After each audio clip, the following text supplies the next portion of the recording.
I want to share with you a little scandal that's been brewing in Washington that you may not have heard about. Not because you're not paying attention, but because it involves Joe Biden, and the media always shuts these things down. And I'm not talking about Hunter Biden, though it is looking increasingly likely that the president's deadbeat son is soon going to be indicted on some sort of charges involving gun ownership, drag use, or tax evasion. That's right, I said avoision. It's a perfectly cromulent word. But how can we tell? Well, even CNN's Jake Tapper asked the president about it in a softball interview this week. CNN's reporting and the Washington Post reporting suggests that prosecutors think they have enough to charge your son Hunter for tax crimes and a false statement about a gun purchase. Personally and politically, how do you react to that? Well, first of all, I'm proud of my son. Proud, all right. And I'll tell you what, in something as staged managed as a Jake Tapper, Joe Biden sit-down, nothing like that is ever asked if there's not a reason for it. Mark my words. Speaking of sons, though, Joe Biden had an absolute shocker this week concerning his deceased other son, Beau, who died of brain cancer in 2015. Or did he? Just imagine, I mean it sincerely. I say this as a father of a man who won the Bronze Star, the Conspicuous Service Medal, and lost his life in Iraq. Imagine the courage, the daring, and the genuine sacrifice they all made. Lost his life in Iraq? For the second time in just about as many weeks, the president has shown that he can't remember who has died. Remember the Where's Jackie incident from a few weeks ago?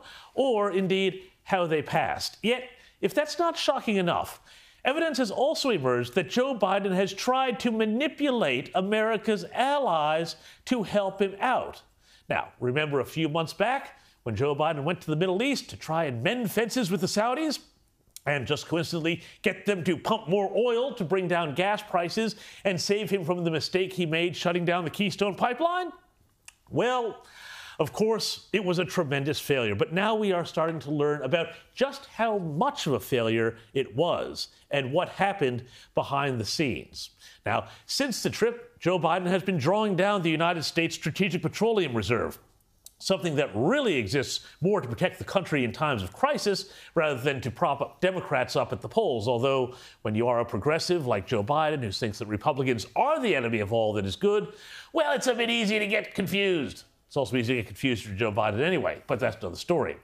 Anyway, after all that begging, the Saudis have told the U.S. to take a hike, because Lord knows they have not been happy with the Biden administration's ties to Iran, among other things. Not only have they cut oil production, but the Saudi kingdom has also released a statement claiming that the Biden administration asked them to wait a month, i.e. until after the midterm elections, before taking the action which would inevitably push oil prices higher. And what's more, there is even talk that the White House threatened the Saudis with the withholding of arms sales if they didn't play ball. Now, let's just think about this. Using a foreign policy instrument as a cudgel with which to manipulate domestic policy and election outcomes? Gosh, I remember when the Democrats drafted articles of impeachment against Donald Trump for doing similar things after there were claims he had a quid pro quo with the Ukrainians, offering to release military aid in exchange for investigations into oil and gas expert Hunter Biden's allegedly corrupt dealings in that country's petroleum industry. Amazingly, though, the White House didn't push back on claims it heavied Saudi Arabia and instead issued this classic non-denial denial, saying, quote, "We presented Saudi Arabia with analysis to show that there was no market basis to cut production targets and that they could easily wait for the next OPEC meeting, i.e. after the midterms, to see how things developed." National Security spokesman John Kirby said in that statement. And it is a sign, though, now. I mean, think about this. It is a sign of just how bonkers things have gotten that in a credibility contest between the American White House on one hand and the Kingdom of Saudi Arabia on the other, the Saudis seem like the ones you'd actually want to trust.